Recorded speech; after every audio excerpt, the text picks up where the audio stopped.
El Instituto Tomás Moro ha querido realizar este esfuerzo de entrevistar a los candidatos a diputado por el primer lugar de San José para la próxima legislatura, para el cuatrienio 2026-2030. Así que tenemos el gusto de presentarles las entrevistas de aquellos candidatos que han querido aceptar nuestra invitación. Para nosotros es muy importante que los católicos y toda persona de buena voluntad podamos hacer un voto informado y sepamos o tengamos mejor información sobre qué piensan nuestros candidatos, aquellos que quieren el voto para estas próximas elecciones en Costa Rica. Muy importante aclarar y decir que las posturas que expresan los candidatos son precisamente posturas personales y no representan las posturas del Instituto Tomás Moro, que en todo se adhiere, por supuesto, a la doctrina de la Iglesia Católica. Un gusto saludarlos a todos los amigos y seguidores del Instituto Tomás Moro. Nos complace muchísimo dar inicio a esta serie de entrevistas en donde vamos a estar dialogando con importantes actores políticos y candidatos a la Asamblea Legislativa de Costa Rica. Y bueno, felices de iniciar con esta iniciativa precisamente para llevarles a ustedes información de primera mano y que puedan hacer un voto informado. Les agradecemos muchísimo por apoyar el trabajo del Instituto Tomás Moro. Así que bueno, hoy en esta primera entrevista nos acompaña el señor Sergio Mena Díaz del Partido Nueva Generación. Bienvenido, don Sergio, ¿cómo está? Muchas gracias a usted, al Instituto. Creo que podemos aportarle a esta democracia costarricense con este tipo de ejercicio ciudadano de información y pues de qué mejor manera que hacerlo con ustedes en este momento. Muchas gracias por aceptar la invitación. Cuéntenos un poco, ¿quién es Sergio Mena? Bueno, yo soy una persona de 48 años de edad en este momento. Nací un 20 de abril de 1977 en barrio Córdoba de San José. Crecí en Montes de Oca, San Rafael, y me desarrollé posteriormente en el ámbito político desde la parte colegial, universitaria. Logré alcanzar un espacio como regidor municipal en Montes de Oca en el año 98. Soy una persona que siempre le ha gustado el tema del servicio, el tema de liderar grupos. Eso cuenta mi madre, y el tema mío no es un tema de que me decidí por una carrera política tarde, sino que en el caso mío es algo que viene construyéndose. Yo posteriormente trabajé en el Ministerio de Trabajo, después trabajé en el Servicio Exterior, en la Cancillería de la República por 10 años, en cargos en Europa, en el Caribe y en Costa Rica. Soy padre de familia, tengo familia, soy un creyente en que la familia es la base de la sociedad y no me cansaré de decirlo, aunque haya globalismo quitándolo o gente acá discutiéndolo, yo me paro firme en eso. Soy un hombre que se considera pro vida en la parte personal, espiritual, y finalmente el año 2010 es cuando inicio la construcción o la fundación del Partido Nueva Generación, después de una experiencia que me llevó a ser abogado y tener un posgrado en Derecho Internacional en Europa. Pude capacitarme posteriormente en liderazgo centroamericano del INCAE, y después saqué recientemente una maestría en bio-neuroemoción desde Barcelona con Enrique Orbera, que, dicho sea de paso, somos el único partido político que se ha capacitado en inteligencia emocional en Costa Rica y en el mundo, donde nuestros regidores no insultan, no ofenden, sino que discuten con la gente con respeto. Y el PDG se funda en 2013, junio, para hoy tener ya 15 años de ejercicio nacional. Sergio Mena es un soñador, una persona que se ha dedicado a la academia, 15 años de dar clases universitarias en la Universidad de Costa Rica, Universidad Internacional de las Américas, Hispanoamericana o Católica, de materias relacionadas especialmente al derecho internacional, también el derecho de familia. Y soy un emprendedor. Finalmente, hace 3 años tengo una pequeña cafetería en Escazú, donde yo atiendo también. Mire, qué interesante. Bueno, muy bien, muchas gracias por ese informativo personal. Si quiere, pasemos a hablar entonces, por ejemplo, de temas de realidad nacional. Y la primera pregunta que quisiera plantearle es, ¿cuáles son los 3 principales retos que enfrenta el país? Bueno, en primer lugar, yo creo que las encuestas o estudios serios lo han revelado. Nadie puede estar ajeno a que la inseguridad que se vive en el país hoy es uno de los principales problemas que tiene Costa Rica. Lamentablemente, lo que estamos viviendo es por haber dejado de hacer muchas cosas. Sacamos los valores de la educación pública, sacamos la disciplina de la educación pública, sacamos la cultura del esfuerzo de la educación pública y creamos una sociedad en la que muchos de los muchachos que hoy están en los 20, por un lado no terminaron su bachillerato en matemáticas y se encuentran muy tristes en su corazón y muy con ánimo de venganza contra un sistema que los excluyó. Y tenemos por otro lado un abandono de la educación normal de muchos muchachos que prefieren ir a ganarse una plata en actividades no regulares que estar en la casa o en la escuela. La disfuncionalidad familiar también viene a causar un problema con esta causa. Que recuerden que la inseguridad es un tema multicausal, no es únicamente un tema de importación de migrantes, como mucha gente equivocadamente lo dice. La inseguridad del país no es por los migrantes que vienen. En cárceles están solo un 7% de delincuentes migrantes. La mayoría de las personas que están en prisión son costarricenses. Y esto lo digo porque es importante no irnos por necesariamente lo que las redes sociales nos revelan a veces, sino ir a la información real.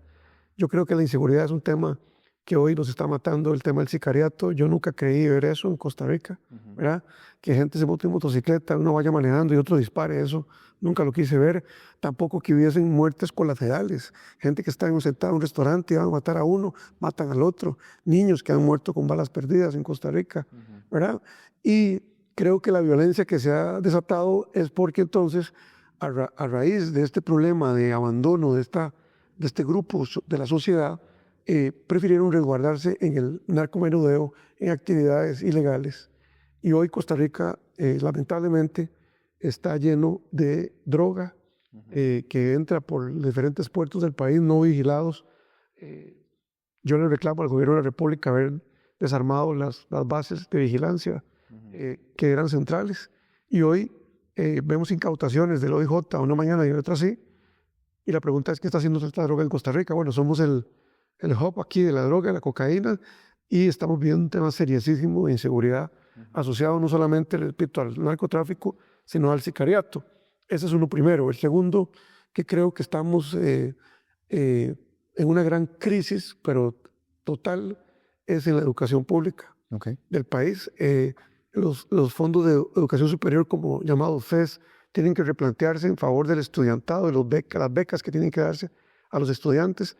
Yo creo que la Universidad de Costa Rica, la Nacional y la UNED, por lo menos, podrían iniciar clases virtuales, como hacen las universidades privadas, y aumentar la matrícula espectacularmente. Hoy las universidades del Estado decían, aquí hay solo 80 pupitres y aquí nos caben solo 110 en esta carrera. ¿Por qué no les abrimos una clase virtual? Por ejemplo, una carrera virtual, en carrera de Derecho, en la carrera de Periodismo.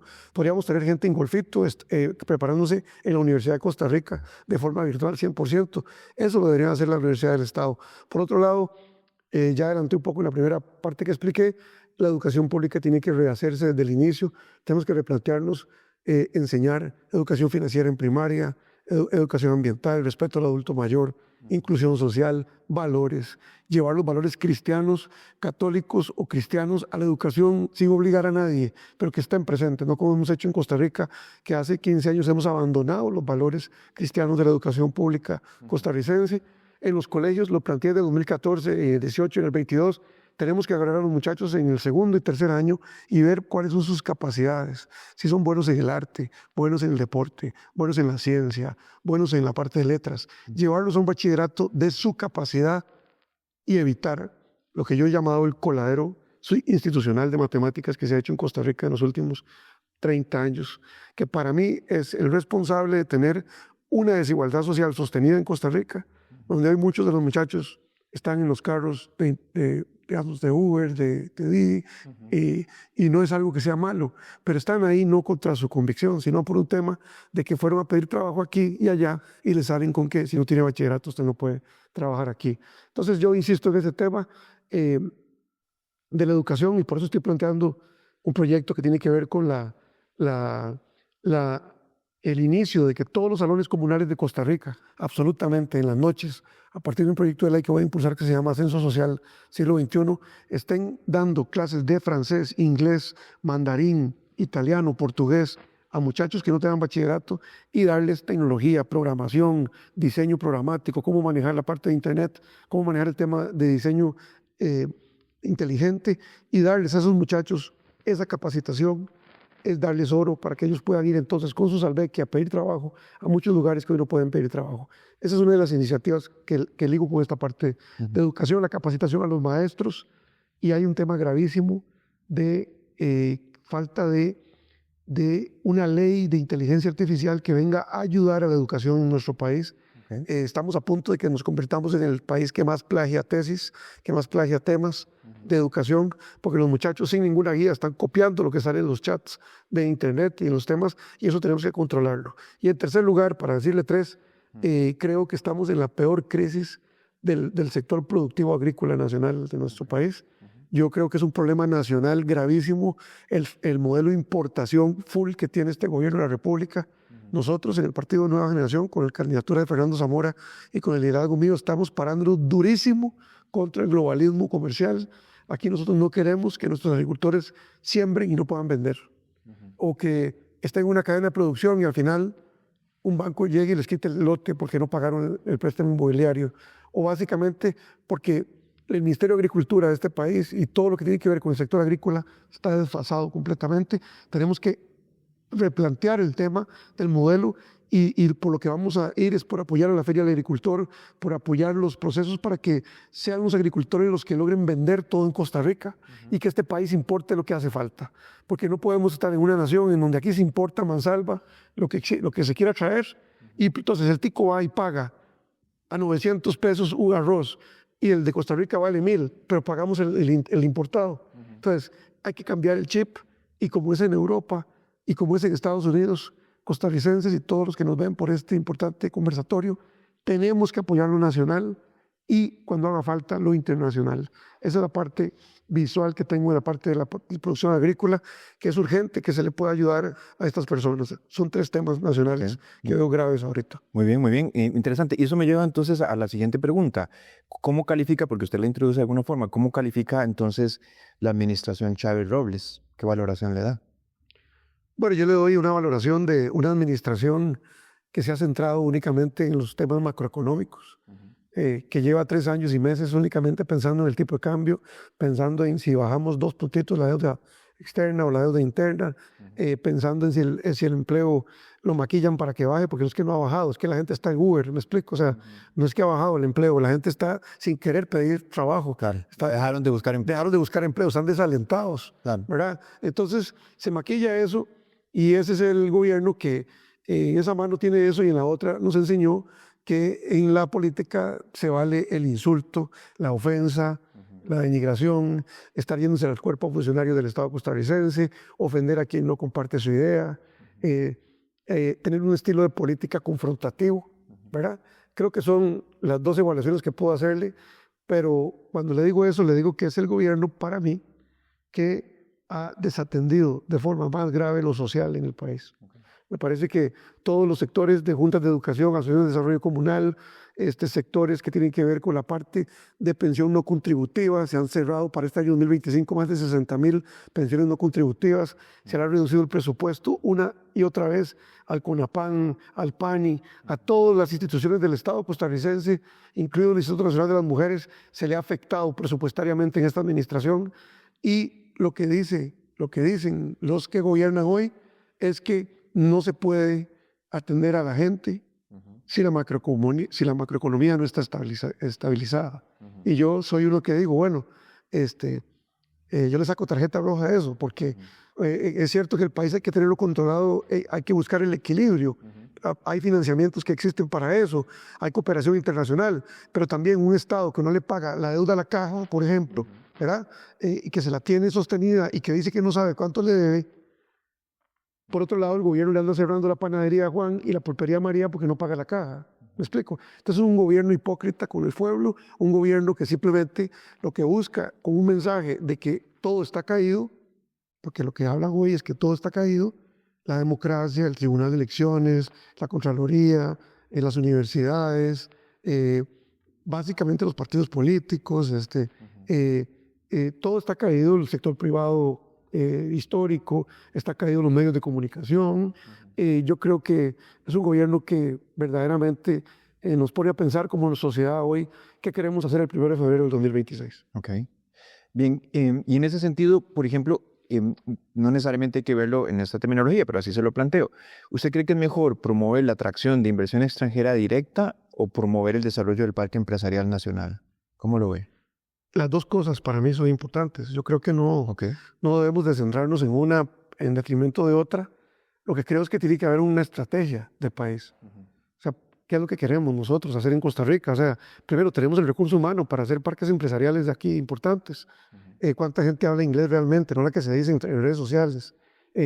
¿Cuánta gente está preparada en mecatrónica? ¿Cuánta gente está preparada en todo lo que hoy el mundo está solicitando? ¿Verdad? ¿Cómo vamos con la preparación en los colegios de baterías de estudiantes expertos en materia tecnológica? ¿Verdad? El INA no está siendo suficiente, por eso mi idea de los salones comunales en este país. Por ejemplo, creo que donde tengamos capacidad, ¿verdad? Donde tengamos capacidad instalada, y le hablo de fibra óptica, le hablo de la parte de la tecnología. Aquí nadie va a venir a invertir si no tenemos un país competitivo en materia de conectividad, ¿verdad? Tampoco vamos a traer inversión extranjera directa si el costo de la energía sube, como el que está en Costa Rica, cada vez más caro. Aquí necesitamos, como está planteado el plan de gobierno de Zamora, presidente.org, ahí lo encuentran en el PDF. Nosotros hablamos en el Partido de Nueva Generación de entrarle con todo a la energía geotérmica, ¿verdad? Y que tenemos en el país grandes condiciones en Bagaces y en otros lugares donde podemos entrarle a eso. La energía maremotriz también, con las olas que pegan. En muchos países se usa la energía maremotriz. Aquí no existe. La estamos planteando nosotros también y queremos, por supuesto, hacer pequeños proyectos hidroeléctricos que falten, porque no. Aquí la gente dice que cómo vamos a hacer otra hidroeléctrica, que eso cuesta muchísimo. No, nosotros no estamos hablando de hacer hidroeléctricas como las que tenemos ya, sino pequeños proyectos que pueden ayudar en varios lugares donde tenemos suficiente capacidad de acción hídrica que puede darnos electricidad más barata, y la energía solar, que ya ese tema está agotado acá de conversación, pero tampoco lo logramos. Nunca pusimos paneles solares en todo Guanacaste, todo Punta Arenas, de forma tal vez no gratuita, pero subsidiada, para que pudiéramos generar electricidad. Nunca pensamos en eso, siempre pensamos en el costo-beneficio del ICE. El ICE se envejeció, porque el ICE ha envejecido en su parado de los 50s y 60s. Ahora la gente lo ve como Colby, ¿verdad? Y hemos perdido el norte en la materia de la energía. Entonces yo creo que la inversión extranjera directa yo la recibo, ¿verdad? Yo soy internacionalista en ese sentido. Creo que es buena, pero dirigida. O sea, no recibir un avión lleno de gente que quiere invertir aquí en lo que les da la gana a ellos, sino qué ocupa el país. Y por otro lado, estamos apoyando parques ecotemáticos en Costa Rica. Nosotros, en el Partido de Nueva Generación, con don Fernando Zamora y la fracción legislativa, creemos firmemente en que se pueden hacer desarrollos de zonas económicas en las diferentes zonas del país, donde en muchos lugares hay capacidad real de hacer cosas. Lo que pasa es que temas como el Canal Verde Interoceánico, que es el ferrocarril que sale del Caribe por Sarapiquí hasta el norte, Palo, eso debió haber existido en Costa Rica. El traslado de mercancías no puede seguir yendo por trailers aquí. Aquí no hemos entendido que la 32 se va a estar cayendo cada 2 años, se cae un pedazo de tierra de ahí y nos cierran la carretera 4 días, 3 días. Perdemos competitividad con eso. Pero yo estoy a favor de las dos cosas con una estrategia.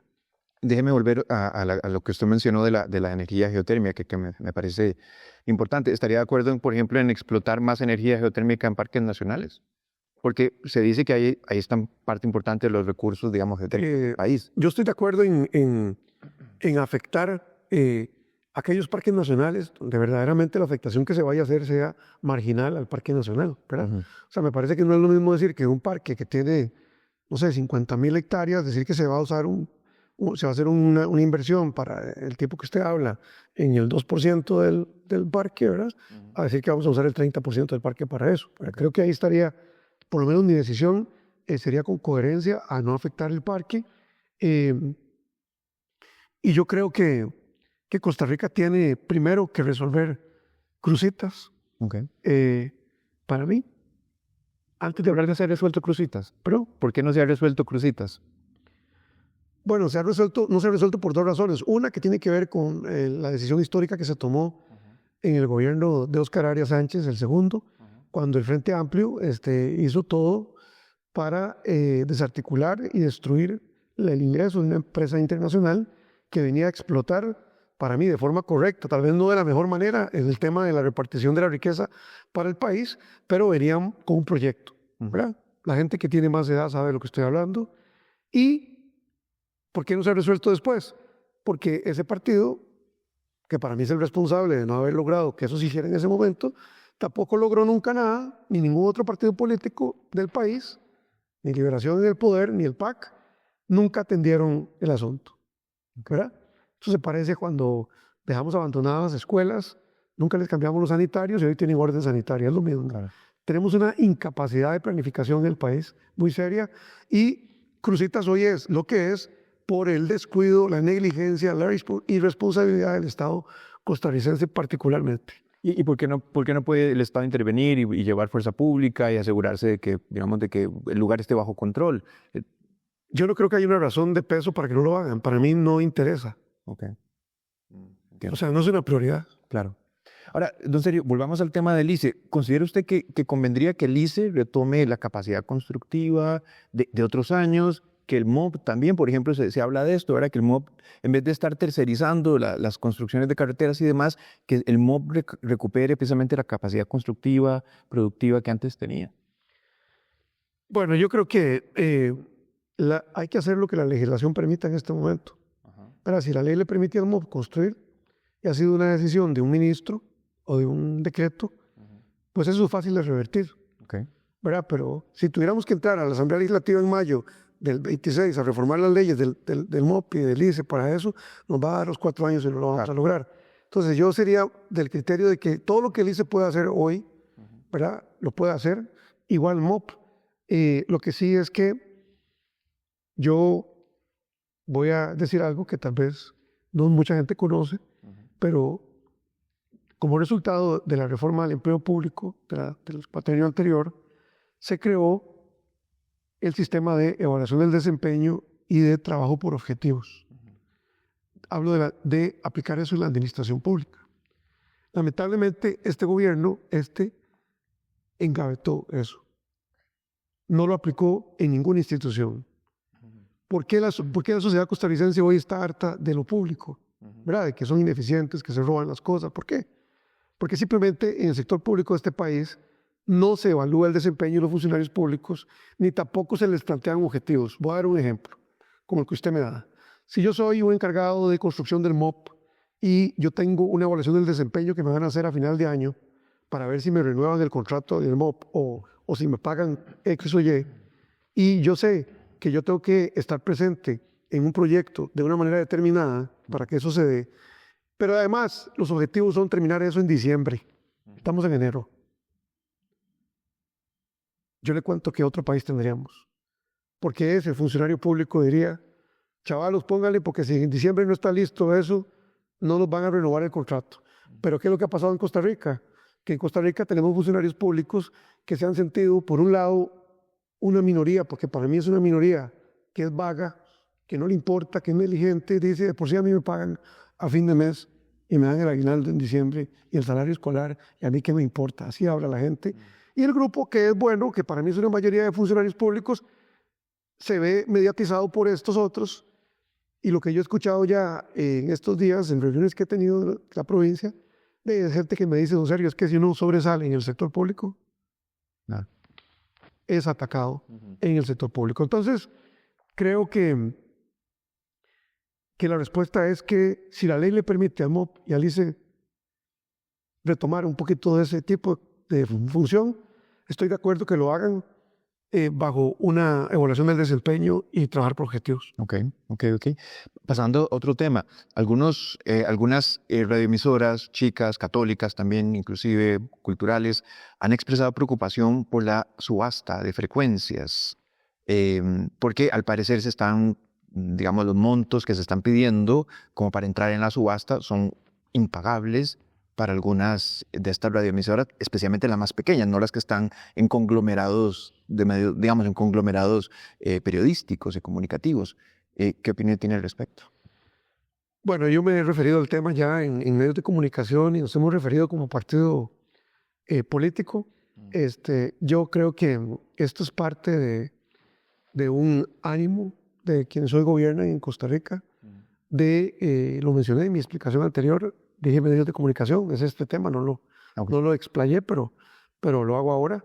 Evidentemente, hay un tema, volvemos al mismo tema otra vez, de dejar de hacer lo que tenemos que hacer.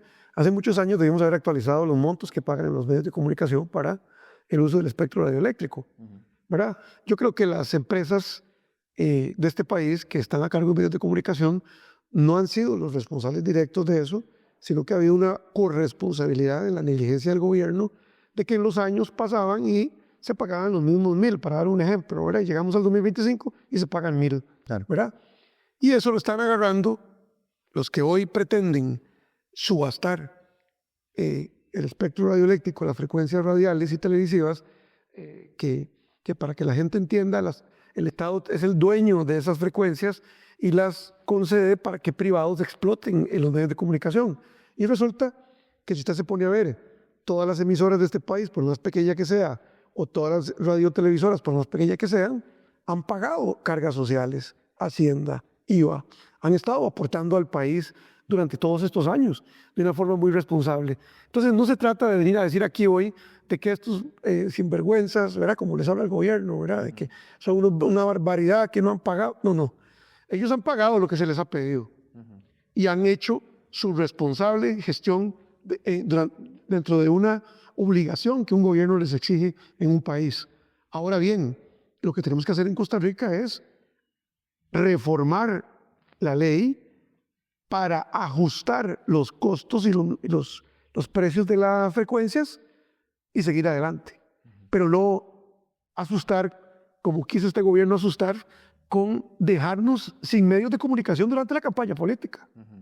Usted no sé si sabe que eso iba a pasar.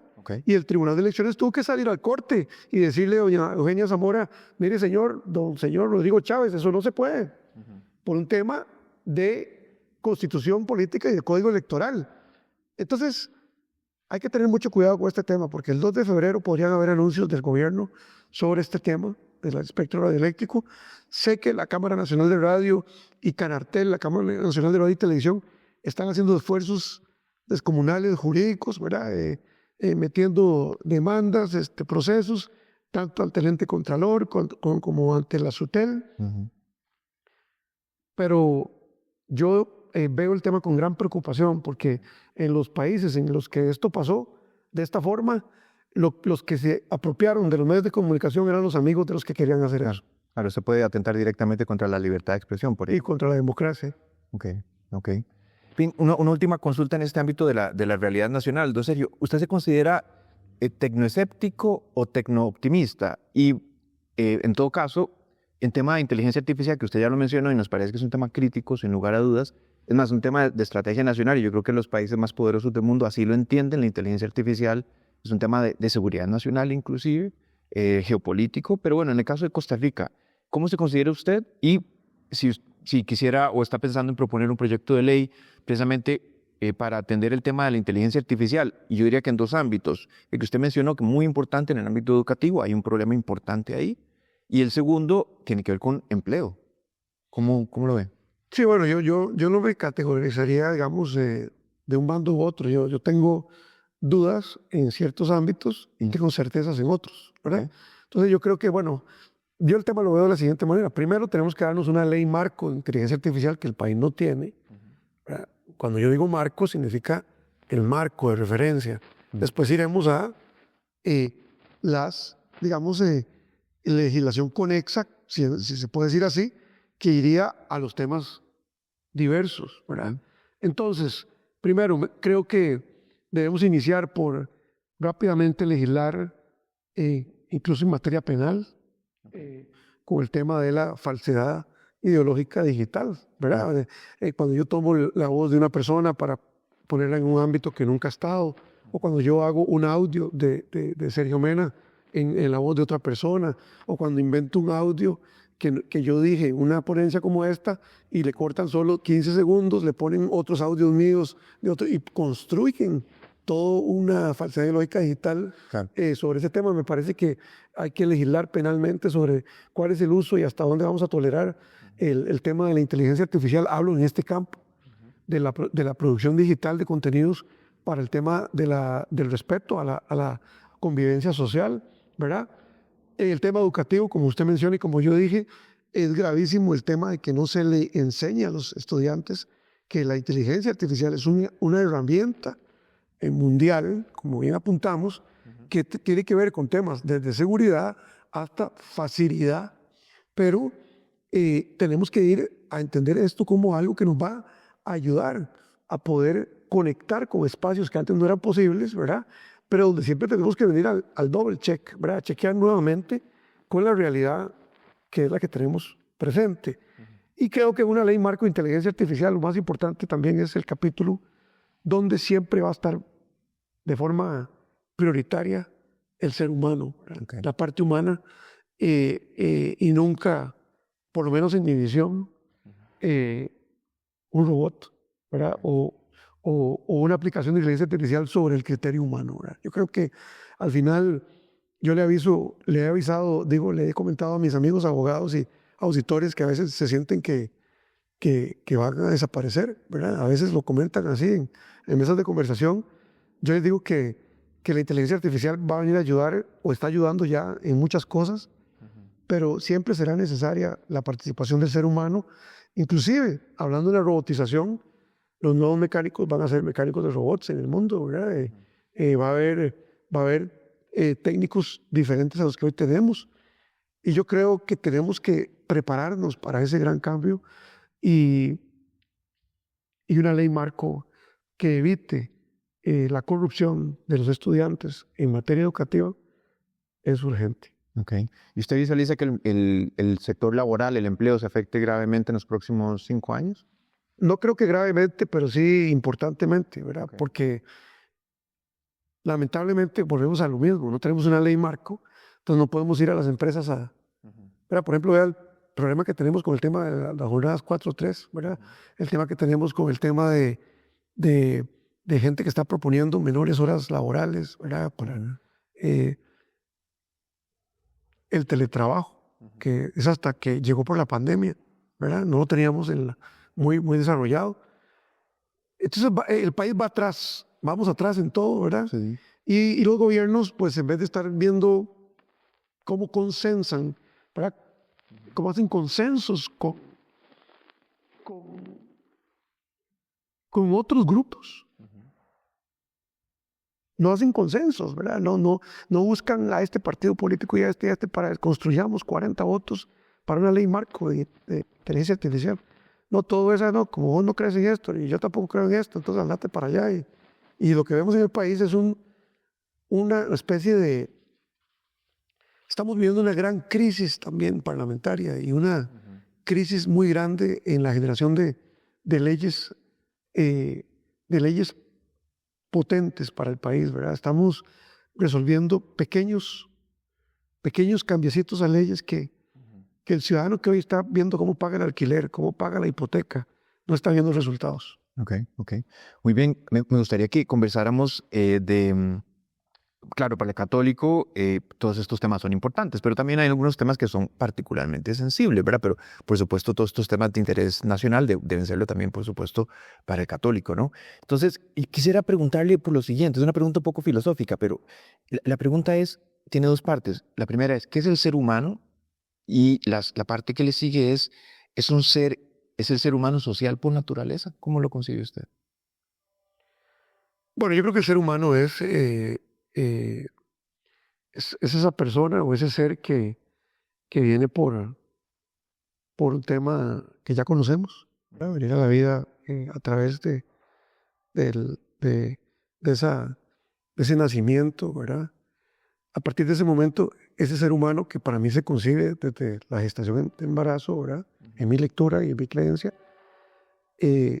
viene a la vida, sale a la vida mundana, que llamo yo aquí a este mundo, y desde ahí mundialmente por lo menos, no hay ninguna ideología, gracias a Dios, que le quite derechos a ese que nació. Entonces, ese que nació trae todo un requerimiento de gran atención, no solo de amor y de crecimiento, sino de educación, ¿verdad? De educación, de valores muy, muy importantes en diferentes momentos de la edad para ir creciendo integralmente como individuo.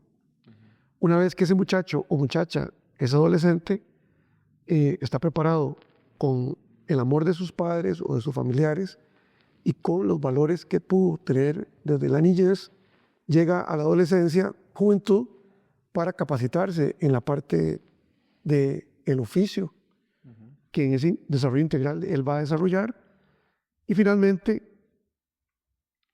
creo que llega el momento en el que ese ser humano va a compartir con la sociedad, ¿verdad? O sea, yo no creo que tal vez, si se quiere decir que el ser humano es social por definición, uno podría decir que sí, porque por lo menos socializa con la mamá o con los, ¿verdad? Si lo vemos en ese tema. Pero yo me estoy yendo más por otro lado, por el lado de cuando llega la contaminación. Eso así lo veo yo. O sea, cuando en el colegio yo escucho cosas distintas a las que en casa me dicen, cuando por necesidad quiero pertenecer a un grupo, porque todos tenemos necesidad de pertenecer a un grupo, como en ese grupo tenemos que cumplir ciertas cosas para ser admitidos. Y finalmente, cuando vives como persona, como ser humano, el rechazo de la gente. O lo que conocemos hoy como el bullying o la desacreditación. Me parece que la educación, la salud, el empleo y el desarrollo espiritual, si usted me pregunta a mí, yo veo esas 4 cosas en un humano integralmente desarrollado, ¿verdad? Y en un país donde hemos abandonado los principios, por ejemplo, de la fe católica en muchos aspectos, y donde lo que priva es el materialismo, eso trae el egoísmo, el ego, y yo considero que hoy estamos atravesando una gran crisis de desarrollo humano integral de la sociedad costarricense. Okay. Y le pregunto eso porque quisiera preguntarle lo siguiente. En general, el matrimonio, al menos filosóficamente, normalmente se concibe o como una institución social que está en la naturaleza humana o como un contrato, ¿verdad? Entonces, como un acuerdo entre las partes que normalmente se rige, digamos, bajo la lógica contractual, ¿verdad? Cuando firmamos un contrato entre partes, pues, digamos, eventualmente tiene ciertas cláusulas de liquidación, etcétera, ¿verdad? Entonces, si usted tuviera que suscribir una u otra visión del matrimonio, ¿cuál suscribiría? Yo creo que el matrimonio es, vamos a ver, lo puedo decir de esta forma. Para mí, lo que motiva a los seres humanos que desean unirse en matrimonio es una inspiración espiritual, ¿verdad? Social, de unión, de proyecto conjunto, fuera de cualquier concepto contractual civil, ¿verdad? Creo que los efectos de esa unión, repito, espiritual, de comunión, de querer formar una familia, ¿verdad? Los efectos van a llevar 2 vías. El recuerdo de esa unión, ¿verdad? O sea, lo llamo yo en materia de derecho de familia, muchas veces decimos luchar por ese matrimonio. Y por otro lado, acá, todo lo que dijimos antes, la sociedad juzgando y prejuzgando tu matrimonio. ¿Verdad? Creo que parte de las razones por las que ha abandonado la sociedad más joven de este país el instituto, para mí, que es el matrimonio, tiene que ver con muchas cosas y entre esas el juzgamiento que hoy hace una parte de la sociedad de eso. ¿En qué sentido? En la manera en que se comentan temas como ¿para qué te vas a casar? ¿Vas a perder la libertad? ¿Para qué te vas a casar? ¿No vas a tener casa? ¿Los bancos no te van a dar una hipoteca? ¿Para qué te vas a casar? Si cuando tengas un hijo te cuesta tanto tenerlo en la católica o en la bíblica. Eso es lo que se habla en la comunidad costarricense. Y no hace falta estar casado para ser feliz y esto y el otro, y a eso me refiero. Ok, entiendo. Y en ese sentido, hace unos años en Costa Rica se introdujo la causal de divorcio de la incompatibilidad de caracteres, ¿verdad? Esto creo que fue, de hecho, poco antes de la pandemia. Eso es una barbaridad para mí y eso es un invento del PAC. Sí, ok. Eso es una barbaridad. O sea, eso es un invento del PAC. Es que, o sea, vamos a ver, es parte de lo que le digo, de ese movimiento social mundial y que aquí tiene sede también en la gente que está en contra de el sostenimiento de la estructura familiar. Entonces, no suficiente el abandono de hogar, no suficiente la sevicia, no suficiente la infidelidad, no suficiente lo que ya está, ahora nos traemos el que una pareja llegue y diga, bueno, es que de pronto no me llevo bien con mi pareja y llegue el otro, porque yo lo vivo como profesional en derecho. Es que me quiero divorciar porque es que últimamente no soporto que vea fútbol. No, estoy diciendo en serio. Eso está pasando. O ella está últimamente asistiendo a una iglesia de denominación tal vez cristiana, él es católico, y yo lo que le digo, pero mire, pero si al final Dios es uno y la iglesia es una, o sea, que ella vaya a la... ¿Me explico? Pero ese tipo de discusiones se están dando en nuestra sociedad hoy, y creo que hemos perdido mucho el ser tolerantes, demasiado. Y eso es lo que hace hoy que matrimonios duren un año. Es una cosa increíble. 9 meses he tenido yo, 3 años, 4. Yo no quiero decirle que si alguien se divorcia a los 15 años de casado o 20 está bien o está mal. Entiendo. Pero puede ser que hayan ocurrido eventos, ¿verdad? Que si se pueden acreditar esos eventos, como la infidelidad, como el abandono de hogar. ¿Por qué una mujer va a sostener un matrimonio cuando un hombre la abandonó hace 15 años, se fue a Estados Unidos y ella está aquí casada? Entiendo. Yo no creo que eso tenga que sostenerse así, ¿verdad? Claro, pero eso no fue lo que precisamente aprobó el PAC, como usted dice, no, hace 5 o 6 años. Más bien fue divorcio express. El PAC lo que quiso hacer fue un divorcio express. Okay. Si usted llega a la Asamblea Legislativa, ¿trabajaría por revertir esta ley? Absolutamente. Ok.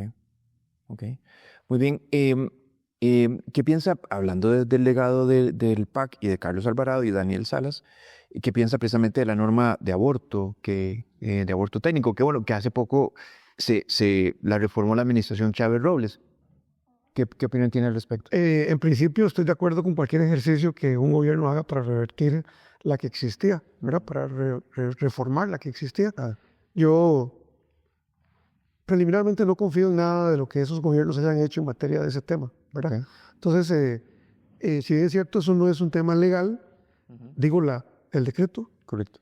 Yo voy a estar opuesto a cualquier proyecto de aborto que se presente en la Asamblea Legislativa. Ok, muy bien. ¿Sobre eutanasia, qué postura tiene? No la promuevo ni tampoco estoy interesado en hacer proyectos irresponsables respecto a ese tema. Si llegaran a proponerla a algún otro diputado, revisaría ampliamente en qué consiste la iniciativa, pero me parece que un proyecto mal concebido o con motivaciones erróneas puede ser muy problemático para una sociedad que de por sí ya hoy no ha resuelto el problema de abandono de adultos mayores. No hemos arreglado el problema de cómo los adultos mayores de este país están terminando sus vidas en hogares de extensión desfinanciados. Cómo muchos mueren esperando en emergencias en el Calderón Guardia o en los San Juan de Dios porque tuvieron una afección en su corazón. Y como el Blanco Cervantes cierra a las 4 de la tarde, tienen que ir a hacer fila con los estrellados de la noche de tránsito. No hemos resuelto eso y estamos hablando de otras cosas, ¿me explico? Ok. Bien, ¿cómo se califica usted? ¿Conservador, liberal? Dentro de las doctrinas políticas, ¿cómo se califica usted? Yo soy conservador moderado, así me considero. No soy un conservador extremo ni puro. Soy un conservador moderado porque yo creo en la libertad del ser humano para elegir sus preferencias y sus cosas, ¿verdad? Creo que nadie debe perseguir a nadie en este país. A nadie debe perseguirse por sus convicciones. En estas materias. En estas materias, si a una mujer le gusta vivir con un gato, pues que Dios la bendiga. ¿Me explico? Yo no puedo como Estado llegar a decir, eso es una situación así y vamos a condenarla a 2 años de cárcel por eso. O sea, me explico, hay gente que equivoca los pensamientos. Yo creo que debo vivir en un país donde el Estado costarricense promueva a la familia como base de la sociedad, promueva el respeto a unos principios que tenemos como nación y la sociedad tiene que irse acomodando donde le parezca y el gobierno es civil, no es un gobierno religioso.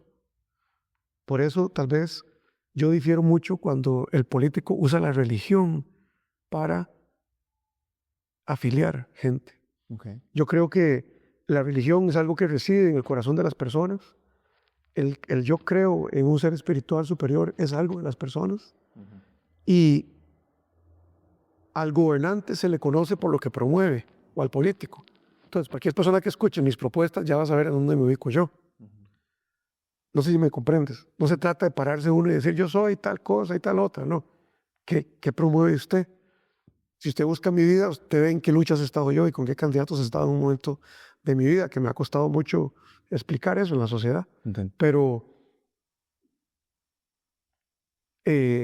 yo me considero, como le digo, porque creo en esos temas y porque también creo en la soberanía alimentaria, creo en la empresa privada costarricense, creo en el desarrollo productivo nacional.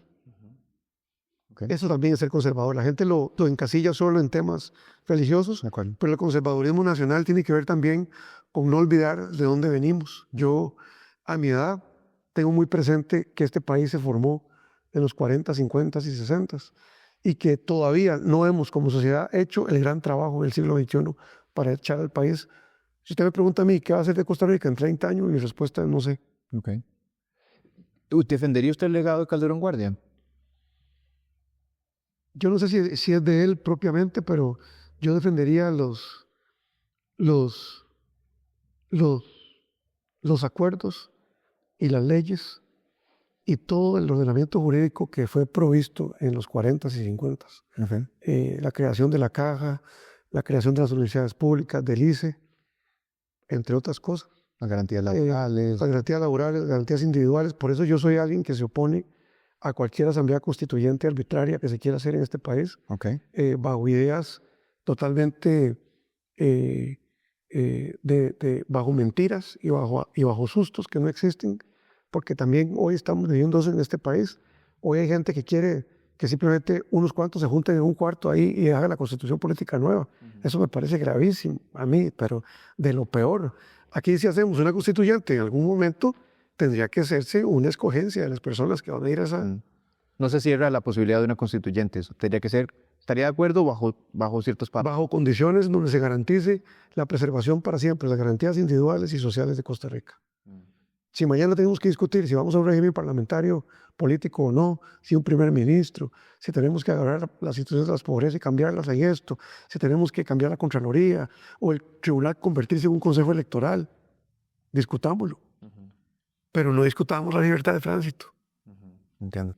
Y si se discute el artículo 75 de la Constitución Política, digamos, por ejemplo, no sé, el Frente Amplio, que le toca esos temas con cierta frecuencia, ¿cuál sería su postura frente a la confesionalidad del Estado costarricense? No hay que tocar eso. Okay. O sea, es un tema que eso no hay razón para tocar eso. Bien, muy bien, no serio, vamos avanzando en la entrevista y agradecemos de corazón por su tiempo. Hablemos un poquitico, tal vez nada más de cuestiones geopolíticas y ahí ya, y finalmente para cerrar con algunas cuestiones sobre la democracia costarricense. Lo primero que, digamos, viendo un poco el panorama internacional, ¿verdad? Evidentemente el tema de los conflictos que tenemos son una cuestión de mucha preocupación, ¿verdad? Precisamente por el sufrimiento humano, pero también por la desestabilización digamos que estos conflictos pueden proceder. Y, por supuesto, Oriente Medio es un gran punto de conflicto, ¿no? Usted, y le invito a que nos comente un poco su posición respecto al tema, ¿hizo bien la administración Ariel Sánchez en devolver la embajada de Costa Rica a Tel Aviv? Yo creo que no. Ok. Digamos, creo que no, pero es una creencia muy superficial, si quieres verla, ¿verdad? Yo fui diplomático y no sé por qué la movió él en ese momento, pero yo pienso que ese tema de Israel y Palestina es un tema que nace hace muchísimas centenares de años, que no es un tema de hoy, que no es un tema de marchemos todos hoy por una calle, es un tema que viene muy de atrás y Costa Rica ha estado siempre históricamente matriculado a los gobiernos con Israel. Y creo que eso no, desde el punto de vista estatal, ¿verdad? Yo le hablo como candidato a diputado. Un diputado no tiene mucho manejo sobre ese tema, entiendo, ¿verdad? Pero como gobierno, yo creería que un gobierno no debería en este momento asumir un papel provocativo, digamos, de conflicto, sino de acompañamiento de los acuerdos de paz que pueden existir en esa zona. Claro. Y le entiendo perfectamente porque usted está optando por un puesto en la Asamblea Legislativa, ciertamente, por una legislatura. Pero también, claro, Nueva Generación es un partido que también tiene vocación, digamos, de gobierno. Es decir, ya tienen un candidato que es Fernando Zamora a la presidencia de la República y sé que es un tema que eventualmente podría tener que tocar el partido, ¿verdad? Y en ese sentido yo le preguntaría entonces concretamente también si usted considera que el ejército israelí ha cometido crímenes de guerra en la Franja de Gaza. No se lo puedo contestar, ¿verdad? Okay. Responsablemente yo creo que hay un conflicto muy grande ahí. Lo que puedo decirles es que creo en la buena fe de Israel. Okay. Eso es lo que le puedo contestar. ¿Apoyaría usted entonces un tratado de libre comercio con Israel? ¿Por qué no? Claro. Okay. Claro que sí. Okay.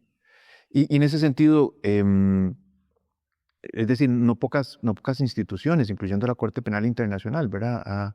Ha requerido, digamos, que tanto el primer ministro Netanyahu como su anterior jefe del gobierno, Yoav Gallant, pues se comparezcan, ¿verdad? Precisamente ante la Corte Internacional, la CPI, la Corte Penal Internacional, por estas cuestiones.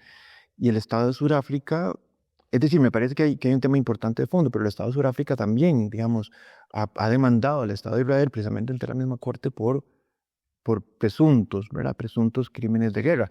Y también la Corte, que es interesante, la Corte Penal Internacional también ha convocado o ha requerido a los militares de Hamas que cometieron los actos Sí. del 7 de octubre del 2023, ¿verdad? Yo creo que ahí, digamos, creo que hay que entender también que una de las cosas que más se ha conocido a nivel mundial en los últimos 50 años es el poderío militar de Israel, ¿verdad? Eso es un tema que se comenta en los restaurantes de América Latina, me explico.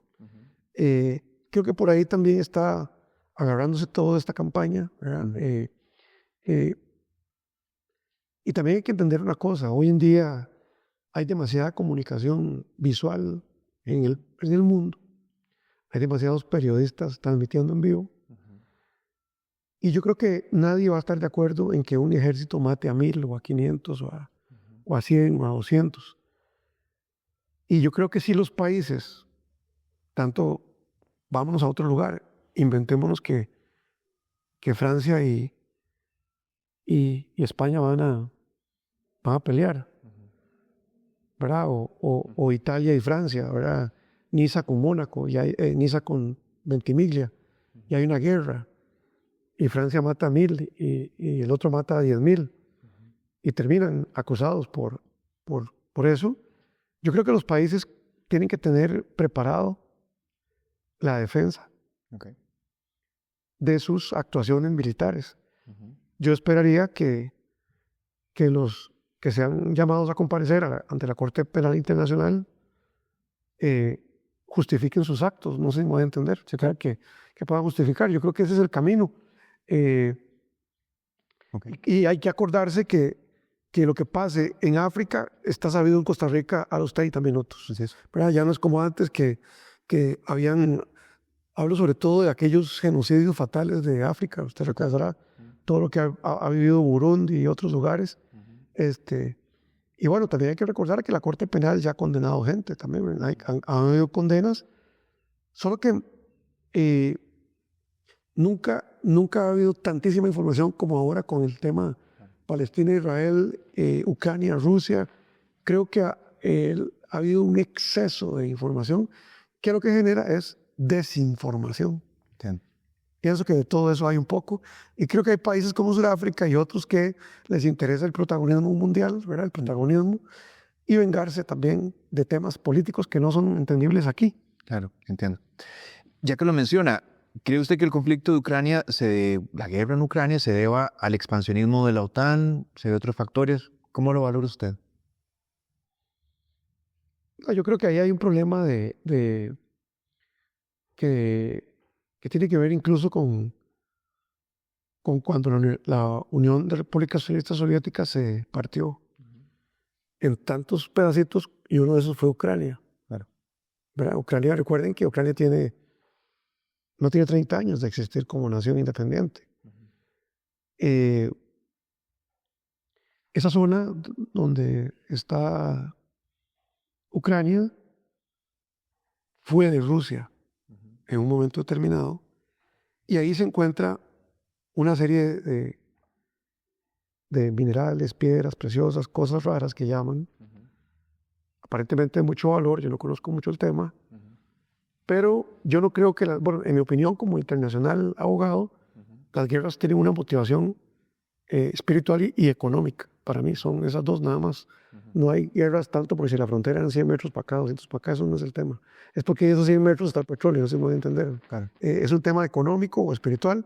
En este caso me parece nada espiritual, sino económico. Y creo que la excusa o la razón para hacer el conflicto geopolítico es la OTAN. Ok. Pero esa no es la razón de fondo, no es... No es esa. Para mí es un tema de que Ucrania, lo que tiene Ucrania ahí, creo que es Hantum, o los nombres, no recuerdo ahorita, me disculpan el nombre del lugar en Ucrania. Claro. Creo que lo que quiere Rusia es recuperar eso, ¿verdad? No descarto que el presidente de Ucrania, que a mí me parece muy relajado cuando sale hablando, ¿verdad? Ahí en medio de ese conflicto, quiera coquetear con ser parte de Ucrania de la OTAN. ¿Verdad? Entonces ahí le meten como doble pellizco a Rusia, ¿verdad? ¿Me explico? Sí, claro. Creo que lo hacen más interesante el conflicto. Ok. Ahora, en las últimas semanas, pasémonos a este lado del continente o del globo terráqueo. En las últimas semanas, varios portaaviones, el más grande de la flota de los Estados Unidos, se ha venido acercando dramáticamente a las costas venezolanas, ¿verdad? Obviamente en aguas internacionales, y entendemos que hay, lo revisé la semana pasada, unos 10,000 soldados estadounidenses, digamos, relativamente cerca de aguas venezolanas. Y se está hablando de un posible ataque de Estados Unidos a Venezuela. ¿Cuál es su valoración, en serio? Bueno, yo creo que cualquier ejercicio que haga un país contra otro país está prohibido por el derecho internacional público. Y a mí me parece que también no hay que olvidar que Venezuela ha sido un proveedor de los principales proveedores de petróleo para Estados Unidos, históricamente, que hay un conflicto que tiene que ver con eso también, con que no me gusta el administrador del petróleo que yo necesito. Porque, ¿por qué tener que meter o por qué tener que atacar Venezuela si es para un tema electoral, ¿verdad? Político, por decirlo de alguna manera?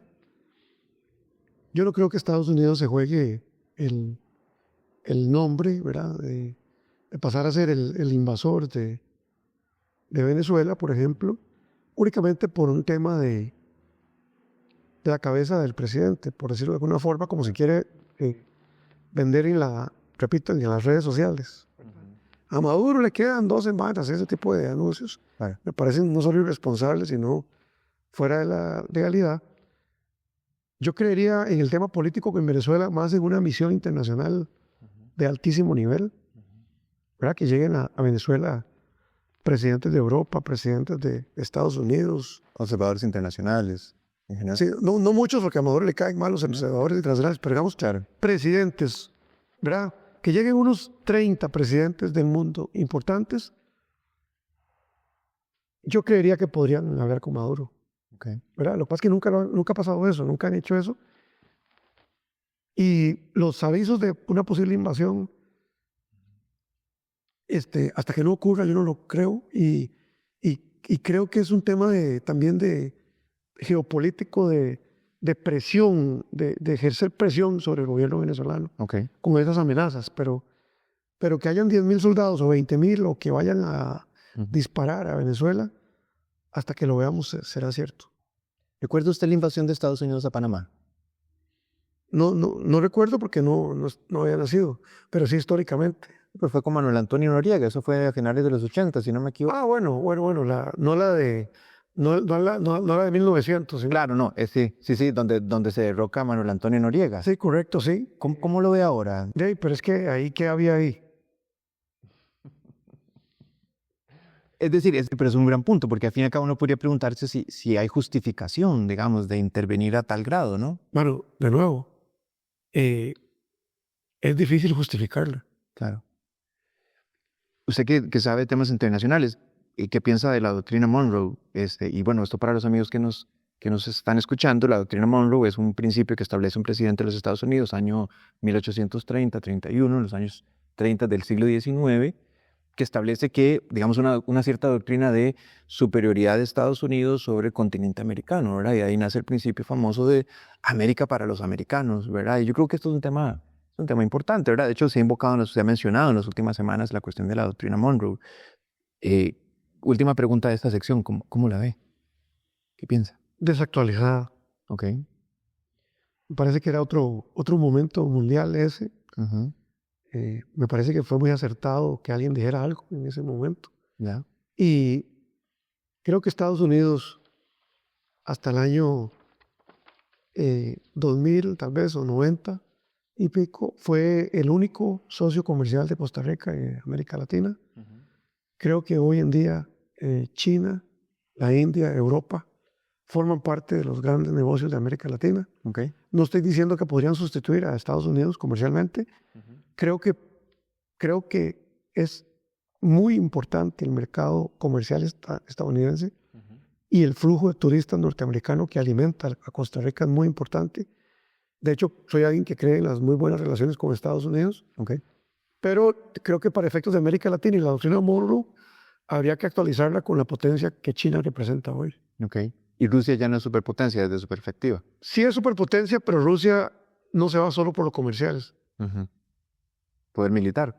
Por lo militar, China es espectacular. China es un régimen de un único partido que gobierna la nación, todos trabajando, y es un monstruo económico.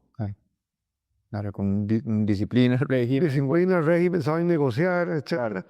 Putin primero pregunta quiénes van a la reunión y depende de quién vaya, no va. Ok. Así lo veo yo. Claro, lo entiendo. Unas últimas preguntas, damas de interés nacional. ¿Debe Costa Rica aumentar el número de legisladores? No. No, 57 alcanza para el país. En este momento,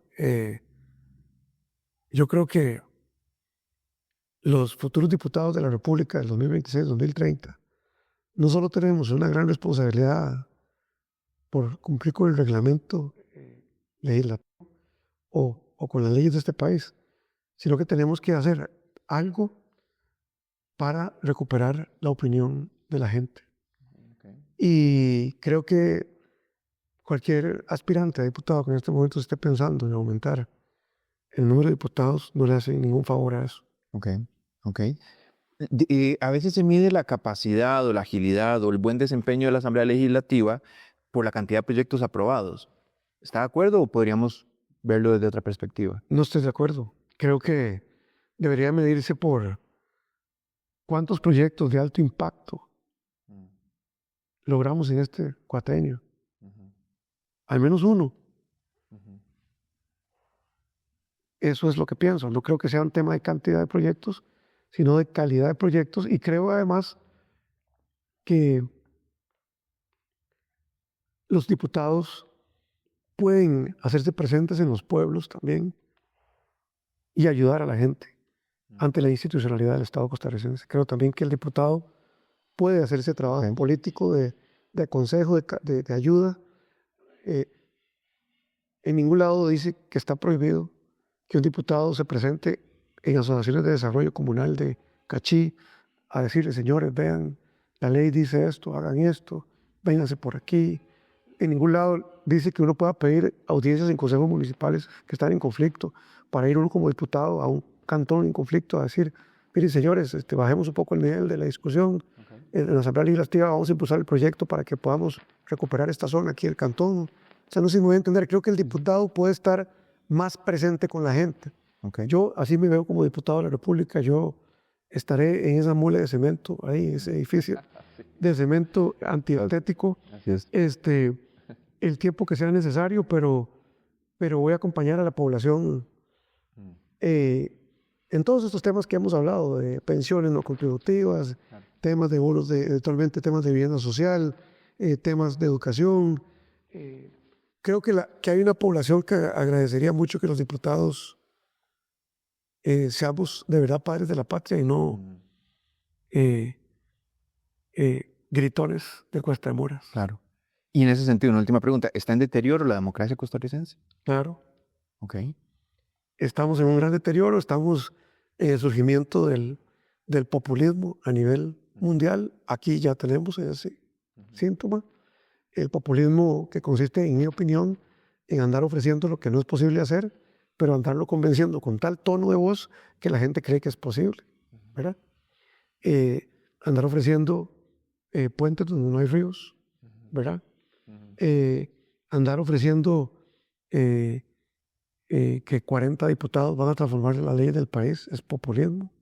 En un país donde ya se sabe que el que más va a tener es 24 diputados, 25, 23. Me parece que estamos viviendo una proliferación cada semana de partidos políticos imposible ya para el país. Algunos me juzgarán por haber creado Nueva Generación, pero yo cuando fundé Nueva Generación éramos 14. Okay. Ahora somos 30 partidos nacionales en 11 años. Me parece que hay que regular cómo se crea un partido político hoy. Hay que establecer reglas muy claras a los partidos existentes sobre cómo institucionalmente deben de demostrar que existen. La permanencia en la participación electoral para mí es básica. El PNG va a participar en la 7ª campaña. Nadie podría venir a decir aquí el PNG, Partido de Educación, que se fundó ahí, va a ser Sergio Mena, un bombeta. No. Nueva Generación se hizo para hacer gobierno en algún momento y vamos en un camino. Quizás sea esta, quizás no. Y creo que estamos teniendo que reformar grandemente cómo se financia la política en Costa Rica. El tribunal tiene que entrar en control de esos dineros para que haya una distribución paritaria en los partidos que participan a partir de su capacidad de votación. Y también quiero decirle que la democracia no solo es electoral, para mí la democracia también es en las listas de espera de la Caja del Seguro Social, la deserción estudiantil, la pobreza, atenta contra la democracia también. ¿Por qué? Porque cuando usted es una persona que está inundado en deudas, que usted es una persona que no puede pagar el IVA ni la caja, que usted sabe que no puede poner un negocio porque se lo cierran, que usted sabe que usted no puede operarse porque lo operan dentro de 3 años y medio y usted tiene un dolor incesante y usted no sabe qué hacer. Cuando usted vive en un país así, los ciudadanos van convirtiéndose en los peores detractores de la democracia en un país. Porque la gente dice, ¿para qué nombrar gobiernos si vean cómo nos tienen? ¿Para qué nombrar diputados si vean lo que hacen en la Asamblea Legislativa? Entonces yo creo que el tema de la democracia en decadencia, digamos, o deterioro, está tocado no solo por temas electorales, sino por temas de realidad nacional que ya tomamos. Bien, lo explico, es todo un... O sea, el deterioro de la democracia es amplio. Ok, muy bien. Unas últimas palabras, don Sergio, que quiere dirigirle a los que nos escuchan amablemente. No, yo quisiera invitarles a que nos informemos muy bien de las propuestas de los candidatos a diputados y de los candidatos presidenciales. Ustedes pueden acceder al Tribunal Supremo de Elecciones y ahí encontrarán en la página web todas las fichas programáticas de todos los candidatos de todos los partidos políticos de Costa Rica. No hay manera de que usted nos informe en esta oportunidad. Agradezco al Instituto Moro también y a quienes han auspiciado esta conversación. Espero que ustedes la puedan observar, la puedan ver, puedan compartir lo que les he expresado o puedan diferir y que puedan igualmente encontrarnos, en este caso a Sergio Mena, en Sergio Mena D en TikTok, Sergio Mena Oficial en Instagram, Sergio Mena Díaz en Facebook y Sergio Mena en Itis. Ahí estamos en las redes sociales para ustedes y igualmente pueden contactarnos siempre de la manera que lo han hecho al inbox de Nueva Generación y Sergio Mena Díaz. De verdad, esperar que este país pueda participar de un proceso electoral feliz, que podamos llegar a las urnas del 1 de febrero del 2026 y podamos desaparecer cualquier temor que hoy tengamos como sociedad de que pueda haber un resultado que perjudique la democracia y la sostenibilidad institucional de Costa Rica. Informémonos y vayamos a votar con responsabilidad. Yo les ofrezco al candidato Fernando Zamora Castellanos, a Lisbeth Quesada Tristán, la fundadora de los cuidados paliativos y exdefensora de los habitantes. Les ofrezco también a diputados del Partido de Nueva Generación en todas las provincias y a este que les habla, Sergio Mena Díaz, para que podamos hacer de Costa Rica un mejor país. Muy bien, don Sergio, le agradezco mucho por su tiempo. En nombre del Instituto Tomás Moro, quedamos muy agradecidos por acompañarnos, por ser también el primer entrevistado de varios que estaremos entrevistando. Claro que sí, a los amigos que también nos han dedicado su tiempo, pues muchísimas gracias. Este es un espacio en donde queremos darles a ustedes precisamente insumos para que puedan tener un voto informado. Nosotros ciertamente no tenemos una candidatura especial a la que estamos apoyando, pero ciertamente queremos que usted se informe lo mejor posible y también tratando de incorporar siempre que sea posible la doctrina social de la Iglesia, que es precisamente el criterio fundamental para que podamos los católicos tomar buenas decisiones en todos los ámbitos de la vida y por supuesto el ámbito de la política, que es fundamental. Así que muchas gracias por su tiempo y muchas gracias por apoyar también el trabajo del Instituto Tomás Moro.